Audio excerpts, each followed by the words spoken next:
Irmãos, bom dia, a graça e a paz do Senhor Jesus, amém? Eu estou me sentindo em casa, pastor, o Senhor me mostrou os nordestinos aqui, agora eu estou à vontade. Quero expressar a minha alegria, irmãos, de poder estar junto com vocês nessa manhã, de poder rever alguns rostos já conhecidos e de poder conhecer outra parte do povo de Deus, conhecer aqui a igreja de Suzano. Quero agradecer ao pastor Joel, em nome de toda a diretoria também, por esse convite e pela confiança, de compartilhar púlpito comigo nessa manhã. Irmãos, quem aqui gosta de ouvir história, uma boa história? Levanta a mão assim. É bom ouvir história, né? Olha que coisa especial. A palavra de Deus está repleta de histórias. Deus nos deu histórias para se revelar a nós, nos revelar um pouco mais do seu caráter, da sua natureza, da sua forma de agir no mundo e também para revelar um pouco mais para nós de quem nós somos. E eu queria compartilhar, refletir com vocês nessa manhã em uma história não muito conhecida, mas uma história profunda que traz implicações muito importantes para a nossa vida. Vou pedir para que você abra sua Bíblia no livro de 2 Reis, capítulo 7. Vamos estar refletindo nos versículos de 3 a 11.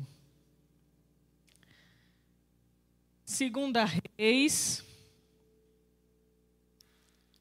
capítulo 7, versículos de 3 a 11.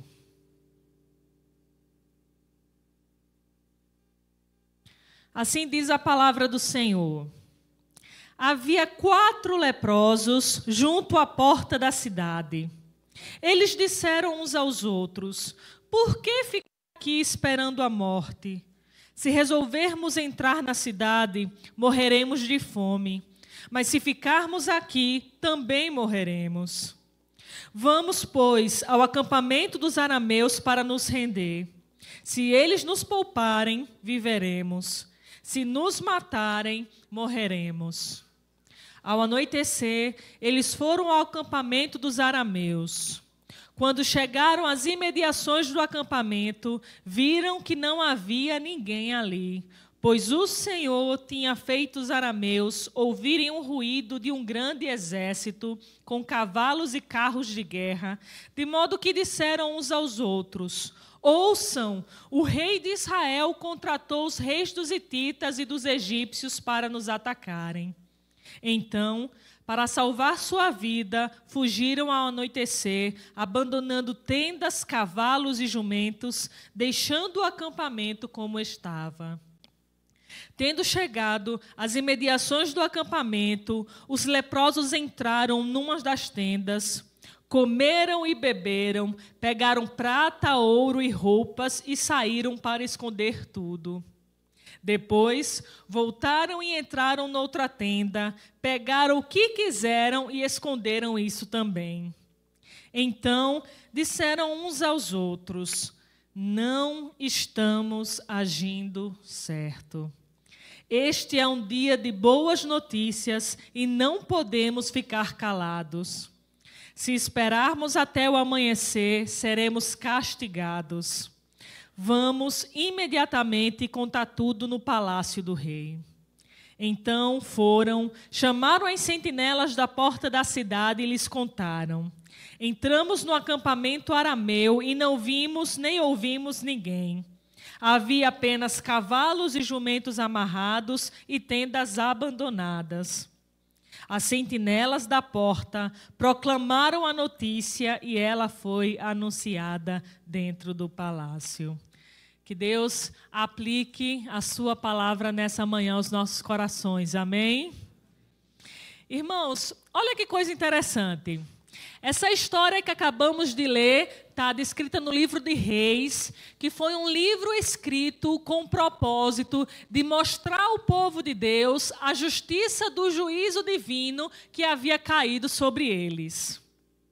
Para cumprir esse propósito, o historiador resgatou a história de Israel, desde o fim ali da dinastia de Davi até o exílio na Babilônia.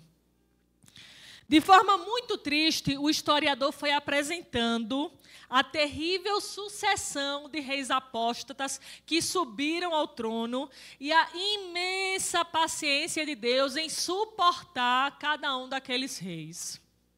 A ideia aqui por trás do livro de Reis, e aí se você já leu o livro de Reis, talvez você teve essa sensação de, meu Deus, como Deus é paciente. E a ideia aqui é que a ira de Deus vai se acumulando geração após geração, até finalmente ser derramada através do exílio.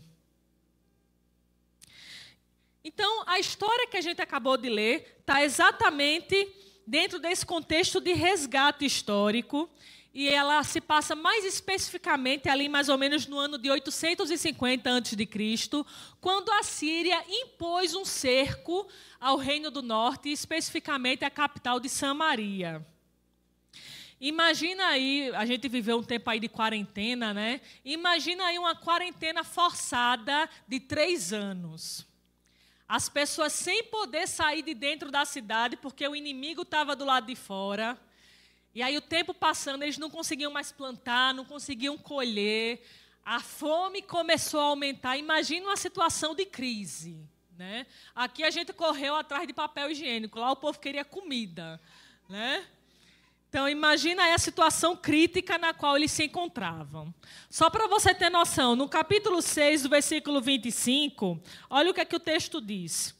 Diz que o cerco durou tanto e causou tanta fome que uma cabeça de jumento chegou a valer 80 peças de prata e uma caneca de esterco de pomba, 5 peças de prata. Olha que coisa interessante, porque que esses detalhes são tão importantes, né? E quando um autor bíblico ele fala uma coisa, ele fala porque ele tem um propósito, né? O que ele está querendo chamar a nossa atenção aqui? Ele está querendo mostrar que cabeça de animal, a gente sabe que não é a parte mais valorizada do animal, né? Porque é a parte que tem menos carne. Segundo, para a legislação mosaica, um israelita nunca poderia comer carne de jumento.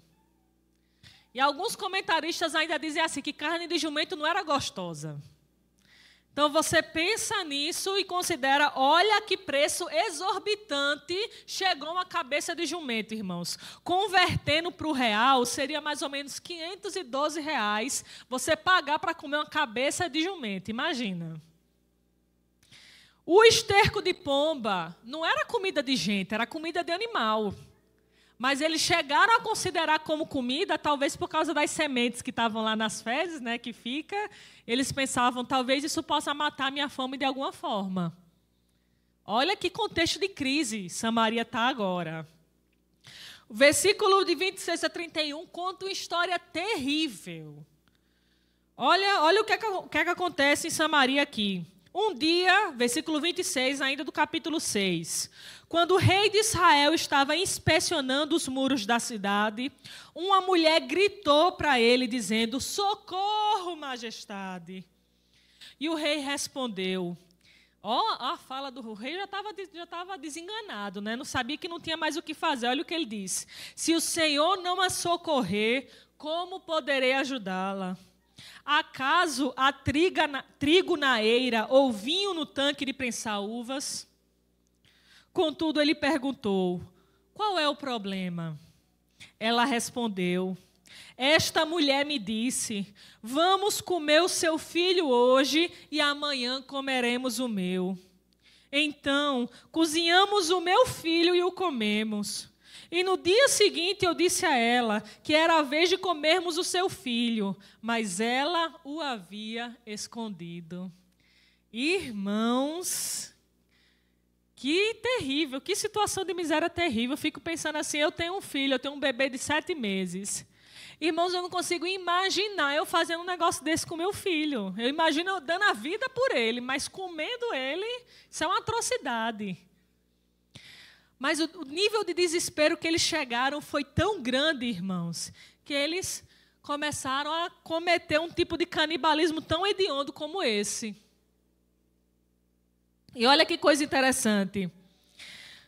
a legislação mosaica, as maldições da legislação mosaica já previa que se eles quebrassem a aliança, eles iam praticar um tipo de canibalismo como esse. Tamanha seria a situação de desespero na qual eles se encontrariam por causa do juízo de Deus que viria sobre eles. Então, perceba aqui comigo, irmãos, a que situação terrível o pecado trouxe toda essa nação, trouxe essa cidade. Perceba aqui também comigo que coisa terrível, irmãos, é cair nas mãos do Deus vivo.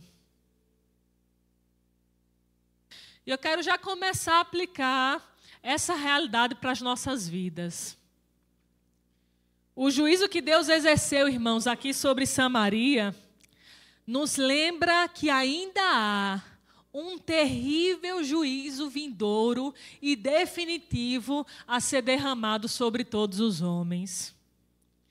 Essa história nos lembra, irmãos, que o Deus que julgou Samaria é o Deus que promete que virá mais uma vez ainda julgar toda a terra. E como o autor aos Hebreus fala, né? Se a mensagem aqui transmitida por anjos, que foi a mensagem transmitida aqui pela legislação mosaica, provou a sua firmeza e toda transgressão e desobediência recebeu a devida punição, como nós escaparemos se negligenciarmos tão grande salvação que nos é oferecida através do Filho? Uma revelação muito mais superior do que foi a revelação mosaica. Então é dentro desse contexto de crise que aparece a história de 4 leprosos anônimos, desconhecidos. A gente nunca descobriu o nome deles, de onde vieram, mas a história deles foi registrada para nossa edificação. Olha o que o versículo 3 diz. Diz que havia 4 leprosos junto à porta da cidade. Lepra aqui, irmãos, é uma expressão muito antiga, utilizada na Escritura para se referir a um conjunto de doenças de pele, né? Seja a hanseníase que a gente conhece hoje, né? Ou doenças causadas por fungo ou infecciosas. Tudo era colocado no mesmo pacote, lepra. O diagnóstico dessa doença nesse período não estava a cargo dos médicos, né, mas a cargo dos sacerdotes. E para os hebreus desse período, para um israelita desse período, essa enfermidade ela era considerada uma maldição, um castigo divino, uma evidência de pecado, que se traduzia tanto na corrupção da carne como na corrupção do espírito. Então, olha que coisa triste. Era dessa forma que esses homens eram considerados pela sociedade do seu tempo. Em outras palavras, consideradas como pessoas completamente desprovidas do favor de Deus. E o fato deles estarem junto à porta da cidade mostra exatamente isso. Que eles não podiam usufruir livremente da vida na cidade. Não podiam estar junto dos seus familiares, muito menos participar da vida religiosa dentro do templo. Resumindo, eles estavam separados da adoração a Yahvé, separados da família, separados da sociedade, completamente desprezados e humilhados. Era dessa forma que esses 4 homens viviam. E nesse sentido, a lepra, ela lança a luz aqui na Antiga Aliança para a nossa situação espiritual. O nosso pecado, irmãos, é como a lepra. Ele nos afeta e nos contamina em todas as áreas da nossa vida. Você pode pensar aí no seu corpo físico, o pastor orou aqui, né, pelo pastor. Eu não vou falar o nome, que eu ainda estou me adaptando com os nomes japoneses, tá? Né? Seja em questão de enfermidades físicas, a morte, o cansaço, a fadiga, tudo isso é sinal de que o nosso corpo físico está sentindo os efeitos do pecado. E sobre as nossas emoções? Pensar aí na gama de doenças, né, da alma que estão em voga nos nossos dias. As doenças da alma são consideradas doenças do século. Os consultórios de psicologia estão bombando, lotados, os profissionais com as agendas cheias, né? Isso é o sinal de que o pecado está adoecendo a nossa alma. Crises de ansiedade, depressão. Mas não só o nosso corpo e a nossa alma, o pecado também está afetando os nossos relacionamentos. Nosso relacionamento com Deus e o nosso relacionamento com o próximo. E aí os homens já não querem mais buscar a Deus, eles querem viver a sua forma. E aí temos, né, gastamos muita energia para mostrar nas nossas brigas, nos nossos relacionamentos que nós estamos certos, né, e o número de divórcios só aumentando. Tudo sinal de que o pecado está deteriorando, destruindo tudo. E de diferentes formas nós estamos sentindo os seus efeitos. E aí, como se não fosse possível piorar a situação desses homens que já eram completamente excluídos e desprezados, agora eles estavam fisicamente famintos. As vítimas de lepra, geralmente eles dependiam ou da agricultura pessoal, né, eles mesmos plantar e colher, ou eles dependiam das esmolas de terceiros para poder sobreviver. Só que agora os inimigos estão ao redor, então não é mais seguro plantar. E todo mundo está preso dentro da cidade, não tem como eles receberem esmola para se sustentar. Essa era a condição desesperadora na qual viviam, por isso eles tomam uma decisão. Versículo 3, parte B, e versículo 4. Eles disseram uns aos outros: por que ficar aqui esperando a morte? Se resolvermos entrar na cidade, morreremos de fome. Mas se ficarmos aqui, também morreremos. Vamos, pois, ao acampamento dos arameus para nos render. Se eles nos pouparem, viveremos. Se nos matarem, morreremos. Em outras palavras, para esses homens era melhor agora viver como escravo, porque pelo menos como escravo eles receberiam comida, do que permanecer livres e morrer de fome. Versículos de 5 a 7 mostra, contudo, uma grande intervenção divina, irmãos, que Deus operou em favor desses 4 homens e em favor de toda essa cidade. Olha que coisa linda. Versículo 5, ao anoitecer, eles foram ao acampamento dos arameus. E quando chegaram, irmãos, olha que graça, às imediações do acampamento, viram que não havia ninguém ali.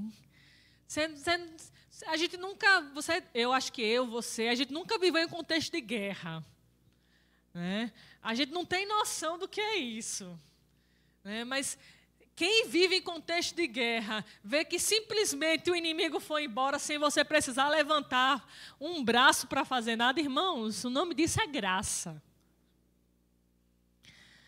Pois o Senhor tinha feito os arameus ouvirem o ruído de um grande exército com cavalos e carros de guerra, de modo que disseram uns aos outros: ouçam, o rei de Israel contratou os reis dos hititas e dos egípcios para nos atacarem. Então, para salvar sua vida, fugiram ao anoitecer, abandonando tendas, cavalos e jumentos, deixando o acampamento como estava. Olha que graça de Deus. Apenas uma intervenção divina aqui, irmãos, poderia mudar a situação desses 4 homens e dessa cidade. Poderia pôr fim a esse quadro de desgraça. A intervenção divina que o profeta Eliseu havia predito em 2 Reis, capítulo 7, versículos de 1 a 2, finalmente aconteceu. Se cumpriu o que o profeta havia predito. Por graça, Deus interviu. Apesar dessa nação apóstata não merecer, apesar desses 4 leprosos não merecerem, Deus trouxe grande salvação. E aqui a gente não sabe exatamente qual foi o método que Deus utilizou, né? Alguns teólogos vão dizer que provavelmente Deus se utilizou de uma hoste de anjos para produzir esse ruído. Mas o importante aqui é destacar, né, que aquilo que o rei e o seu exército não conseguiu fazer, aquilo que os israelitas não conseguiram fazer, aquilo que homem nenhum poderia fazer, Deus fez em favor do seu povo. E essa grande salvação, irmãos, tipifica para nós, é para nós aqui um prelúdio daquilo que Deus realizou também por nós, através do seu Filho. Deus veio ao nosso encontro. Deus nos livrou das mãos dos nossos inimigos que queriam nos destruir. Ele me livrou de Satanás e dos seus demônios e da sua influência sobre mim. Ele me livrou do mundo e da sua lógica pecaminosa. Ele me livrou de mim mesmo e dos meus maus desejos e tem me livrado dia após dia. Ele me livrou daqueles que podiam me dominar e me destruir. Deus providenciou um meio, irmãos, da mesma forma como fez com esses leprosos e com essa cidade, um meio para suprir a nossa maior necessidade, que é o perdão dos nossos pecados. E ele podia ter parado só por aqui, né? Mas não. Ele não fez só isso. Ele não só nos livrou da culpa, mas ele supre diariamente todas as nossas necessidades e ele também nos enriquece com toda a sorte de bênção. A Bíblia diz ainda que ele tem galardão preparado para nós e que um dia ele vai nos livrar do juízo vindouro que virá sobre toda a terra. Isso é graça. Deus também interviu em nosso favor. Glória a Deus. E o versículo 8 diz para nós que, tendo chegado às imediações do acampamento, os leprosos agora, vendo esse grande livramento, essa grande salvação, começaram a entrar dentro das tendas para pegar tudo que tinha ali, comida, bebida, ouro, roupas, e eles começaram a esconder tudo que estavam achando. Eles entravam e saíam do acampamento, recolhendo cada vez mais, escondendo e retendo só para si aquilo que estavam encontrando. E olha que coisa extraordinária. Esses leprosos que antes não tinham nada, finalmente agora alcançaram a independência financeira, né? Agora tinham muito suprimento e para muito tempo, e tudo mais o quanto podiam precisar. O grande desejo deles por segurança e estabilidade que todos nós temos, né, finalmente foi alcançado. Até que um toque de consciência aconteceu. Versículo 9. Então disseram uns aos outros: não estamos agindo certo. Este é um dia de boas notícias e não podemos ficar calados. Se esperarmos até o amanhecer, seremos castigados. Vamos imediatamente contar tudo no palácio do rei. Olha que coisa interessante. Estavam ali aqueles leprosos, comendo, bebendo, se alegrando e enriquecendo, enquanto mulheres e crianças sofriam inanição na cidade de Samaria e alguns já haviam morrido. Alguns teólogos comentam que talvez na cidade, nesse período, a população chegaria mais ou menos a um valor de uma média de 30 mil pessoas. Então, você imagina comigo, 30 mil pessoas estavam, nesse momento, à espera da morte. Como é que eles poderiam se calar, irmãos, tendo uma realidade tão dura diante dos seus olhos? Foi então que eles perceberam que não estavam agindo corretamente, retendo essa grande e boa notícia apenas para eles.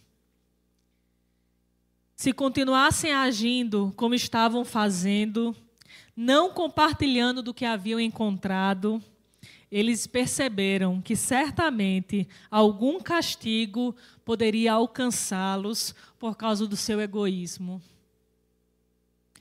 Assim sendo, chegaram à conclusão de que era tanto do interesse próprio como do interesse de toda a comunidade que eles espalhassem essa tão boa notícia de salvação. Em lugar de sofrer como omissos, ou até mesmo como criminosos, eles preferiram ser tratados como heróis. Então, retornaram para a cidade e proclamaram essas boas notícias. Versículos 10 e 11.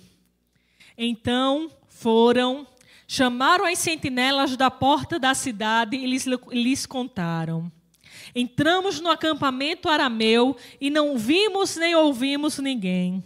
Havia apenas cavalos e jumentos amarrados e tendas abandonadas. As sentinelas da porta proclamaram a notícia e ela foi anunciada dentro do palácio. Olha que coisa interessante. Esses 4 leprosos, eles foram testemunhas fiéis daquilo que haviam visto. Não aumentaram nem subtraíram nada. Foram mensageiros fiéis, contando tudo aquilo que haviam testemunhado. E eles são, nesse sentido, irmãos, um grande exemplo para mim e para você. Em nenhum aspecto da vida, na sociedade, seja em que sentido for, alguém pode receber um grande presente, uma oportunidade, um privilégio e não compartilhar com os outros, reter aquilo só para si, sem sofrer algum tipo de deteriorização moral. Por exemplo, aqueles que recebem uma boa educação, ou têm muita oportunidade, ou talento em área A, B ou C, né? Seja que tipo de privilégio ou oportunidade for. O mesmo, irmãos, é verdadeiro quando falamos das boas notícias de salvação. Cometer grande pecado, é o que a palavra de Deus fala, né? Aquele que sabe fazer o bem e não faz, esse comete pecado. Então, não somos condenados diante da palavra de Deus apenas por aquilo que fazemos, mas também por aquilo que deixamos de fazer. E precisamos entender, assim como esses leprosos entenderam, que tudo que Deus tem nos dado, todas as oportunidades, tempo, recursos, saúde, dons e talentos, tudo, irmãos, deve ser utilizado para tornar essas boas notícias de salvação conhecidas. Imagina a graça que você recebeu.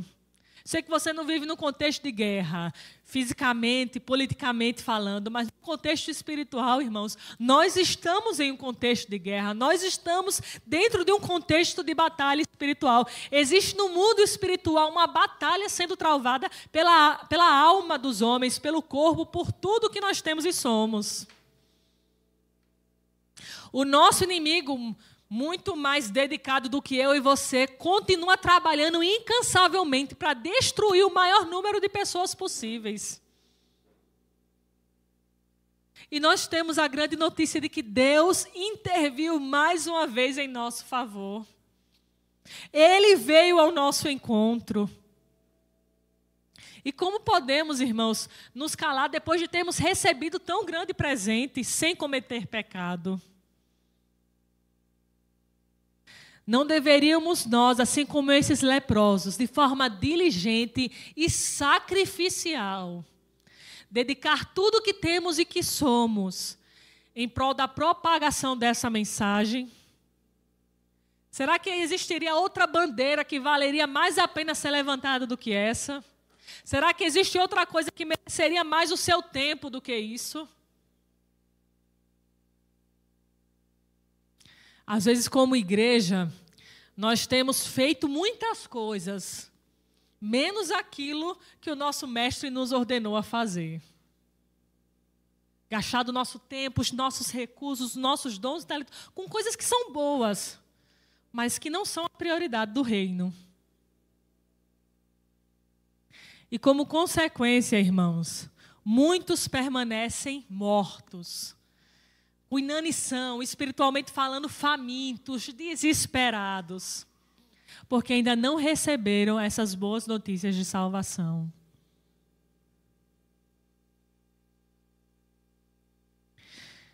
Eu pergunto para o meu coração e para o seu coração nessa manhã: será que de alguma forma a nossa consciência nos condena? Será que temos sido, irmãos, fiéis mordomos de tudo aquilo que Deus tem nos dado, fazendo dessas coisas instrumento de bênçãos na vida de outros? Ou será que temos retido essas bênçãos só para nós? Será que a nossa visão é de proprietária? Isso é meu, eu sou o dono, eu que conquistei, foi na força do meu braço. Será que a nossa visão é essa? Ou a nossa visão é de mordomo? O que eu tenho não é meu, pertence ao Senhor. Eu sou apenas administrador de todas essas coisas para a sua glória. Assim como a consciência desses leprosos testemunhou contra a atitude deles e os levou a proclamar, precisamos da mesma forma, e a minha oração é essa, para que o Espírito Santo de Deus, mais uma vez, nessa manhã, Ele nos constranja e Ele nos conduza a partilhar e proclamar essa mensagem. Nós já recebemos, irmãos, o dom inefável de Deus.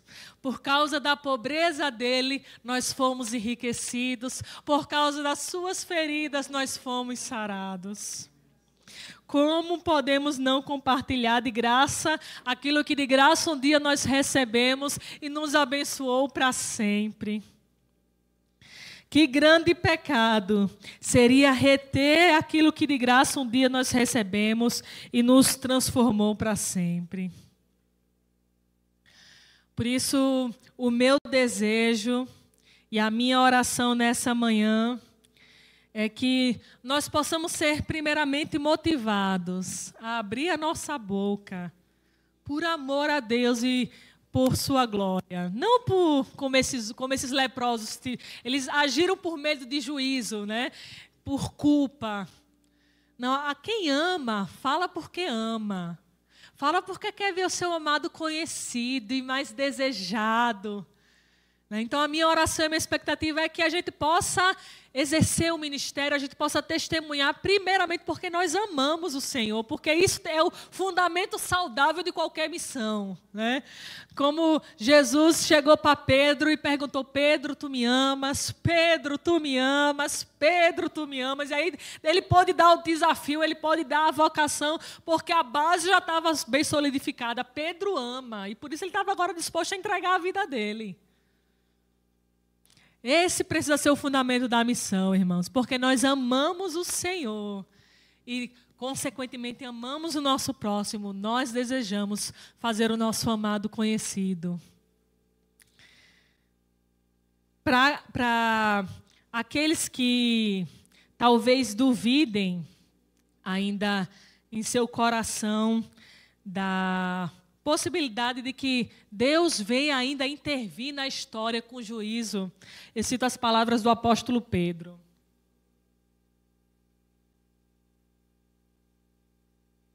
Pedro escreve aqui mais ou menos ali do ano de 65 a 68 depois de Cristo, então cerca de 30 anos depois da crucificação, né?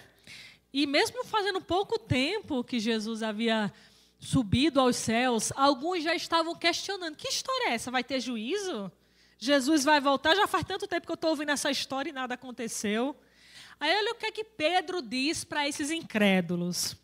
Ele diz: antes de tudo, saibam que nos últimos dias surgirão escarnecedores, zombando e seguindo suas próprias paixões.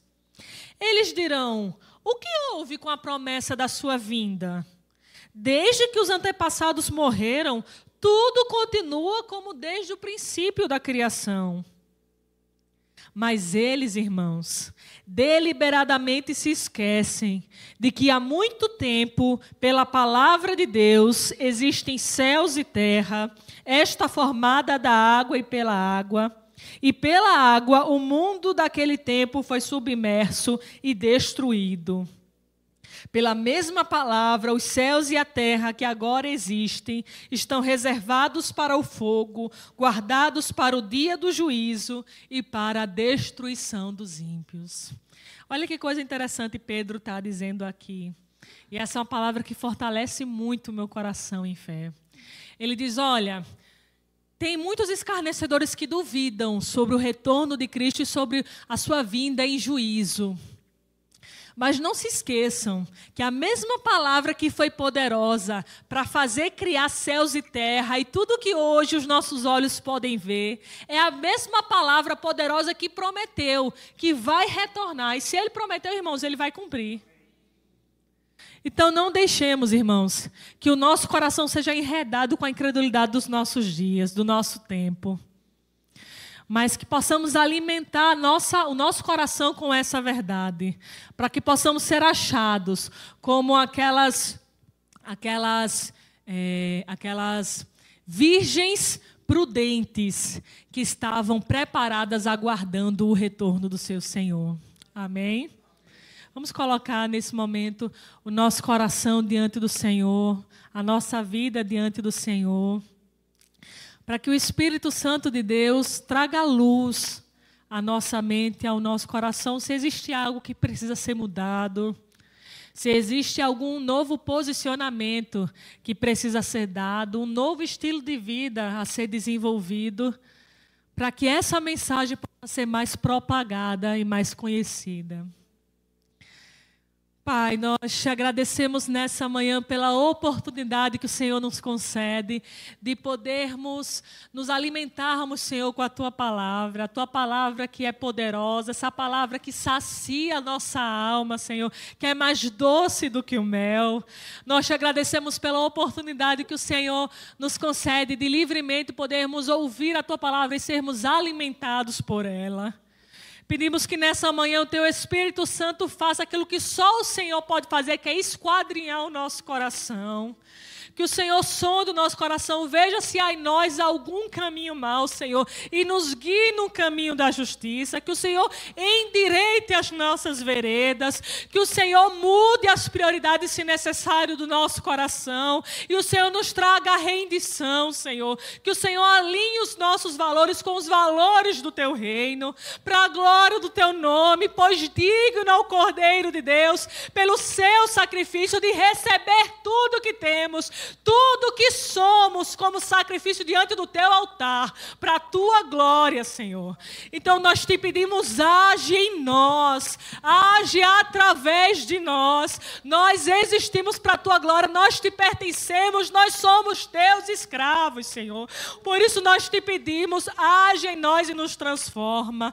Para a glória do Teu nome nós te pedimos, no poderoso nome de Jesus. Amém.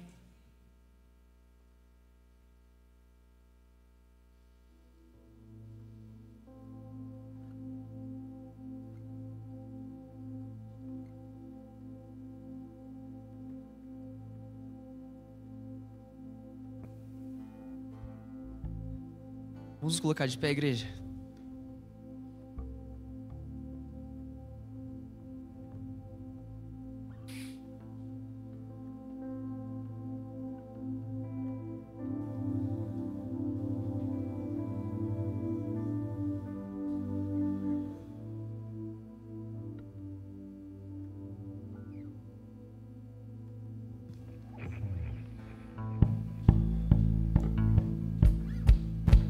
As palmas.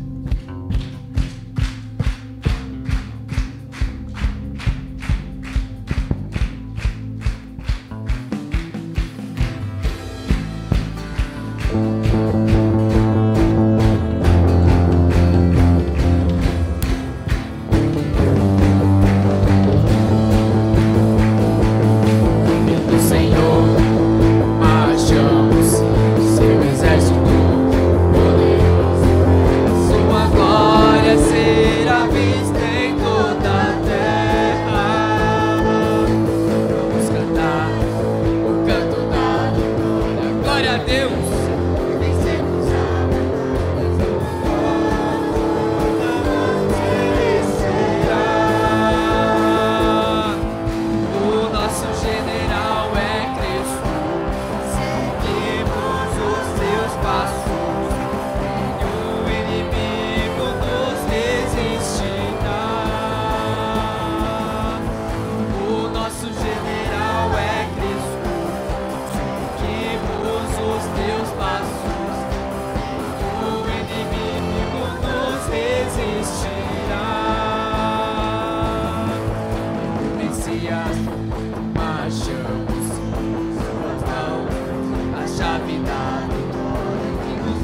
possuir a terra prometida. Canto da vitória, glória a Deus. Vencemos a batalha. Toda arma contra nós perecerá. O nosso general é Cristo. Seguimos os seus passos. O inimigo nos resistirá. O nosso general é Cristo. Seguimos os teus passos. O inimigo nos resistirá. O nosso general é Cristo. Seguimos os teus passos. O inimigo nos resistirá. O inimigo nos resistirá. Aleluia. Aleluia. Que a graça do nosso Senhor e Salvador Jesus Cristo, o pão da vida, esse pão, Senhor, que nós queremos espalhar para aqueles que ainda têm fome, o amor de Deus o Pai, a comunhão e o consolo do Espírito Santo, seja com cada um aqui, com toda a igreja de Cristo. Amém.